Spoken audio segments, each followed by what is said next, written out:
Hi everyone, मैं हूं प्रज्ञेश और आज हम सॉल्व करेंगे क्लास 10 मैथमेटिक्स ट्रिग्नोमेट्री की एक्सरसाइज 8.1 का क्वेश्चन 9।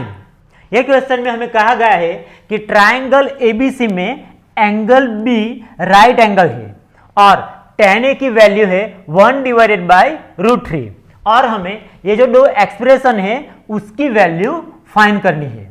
तो फर्स्ट हम ट्रायंगल ABC ड्रॉ करते हैं जिसमें एंगल B राइट एंगल है।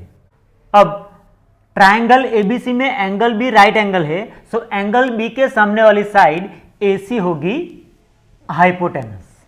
अब tan A की वैल्यू है 1/√3। अब यहां पे हमारे पास tan A की वैल्यू है, सो हम एंगल A को कंसिडर करते हैं। तो एंगल A के सामने वाली साइड है BC, सो एंगल A के लिए BC होगी side opposite to angle and hypotenuse AC के अलावा एंगल A के साथ जुड़ी हुई दूसरी साइड है AB, सो एंगल A के लिए AB होगी साइड एडजेसेंट टू एंगल। अब tan is the ratio of side opposite to angle to side adjacent to angle और यहां पे साइड अपोजिट टू एंगल है BC and side adjacent to angle है AB, so tan A is equal to होगा BC divided by AB और is equal to है 1/√3। इसका मतलब कि अगर BC की value 1 times K means K होगी तो AB की वैल्यू √3 टाइम्स K होनी चाहिए। So let BC is equal to K and AB is equal to √3 times K। So हमें AB की वैल्यू मिली √3 टाइम्स K एंड BC की वैल्यू मिली K। अब हम हाइपोटेनस AC की वैल्यू फाइंड करते हैं। By using Pythagoras theorem we can write that hypotenuse AC square is equal to side AB square plus side BC square. अब AB की value है √3 times K, so AB square is equal to होगा √3K whole square and BC की value है K, so BC square is equal to होगा K square. अब √3 square is equal to 3, so √3 times K whole square is equal to होगा 3K square plus K square. Therefore AC square is equal to होगा 4 time K square, क्योंकि 3K square plus K square is equal to होता है 4 time K square. अब AC square is equal to है 4 time K square, so AC is equal to होगा square root 4 times K square and square root 4 is equal to 2 and K square का square root होता है K, so AC is equal to होगा 2 times K। So हमें AC की value मिली 2 times K। अब हम sine A की value find करते हैं। Now sine is the ratio of side opposite to angle to hypotenuse और यहाँ पे साइड अपोजिट टू एंगल है BC एंड हाइपोटेनस है AC, so sine A is equal to होगा BC divided by AC and BC की value है K and AC की value है 2 टाइम्स K। अब K कैंसिल हो जाएगा, so sine A is equal to होगा 1/2। अब हम cos A की वैल्यू फाइंड करते हैं।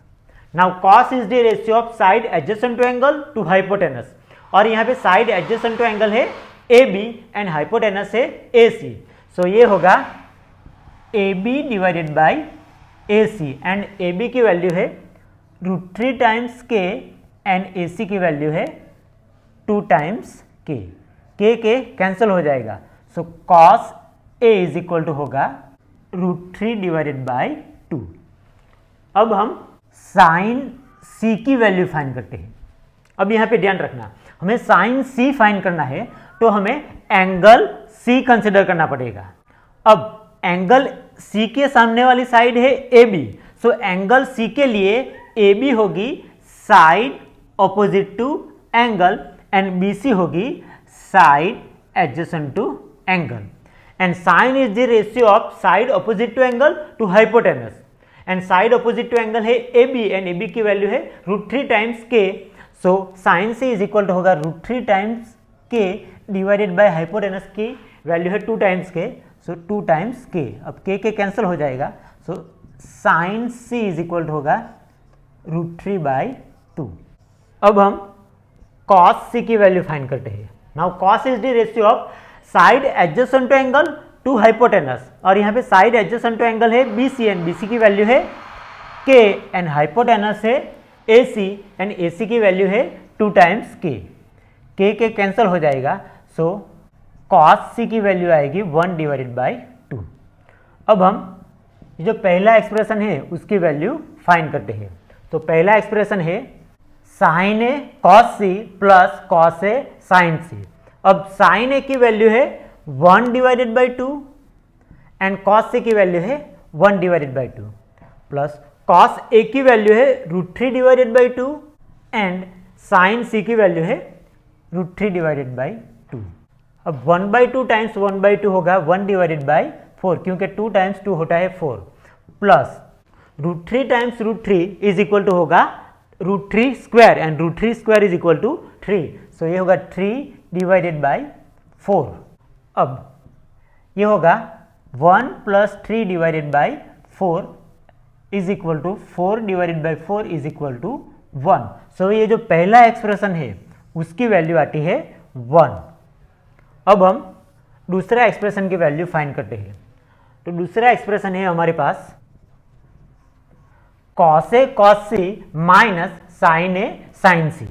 अब cos A की वैल्यू है √3/2 एंड cos C की वैल्यू है 1/2 माइनस sin A की वैल्यू है 1/2 एंड sin C की वैल्यू है √3/2। अब ये होगा √3 टाइम्स 1 मीन्स √3/2 टाइम्स 2 4 माइनस ये होगा √3/4। अब √3/4 माइनस √3/4 इज इक्वल टू 0। सो ये जो दूसरा एक्सप्रेशन है उसकी वैल्यू आती है 0। सो पहला एक्सप्रेशन की वैल्यू है 1 एंड दूसरा एक्सप्रेशन की वैल्यू है 0। Thank you for watching the video.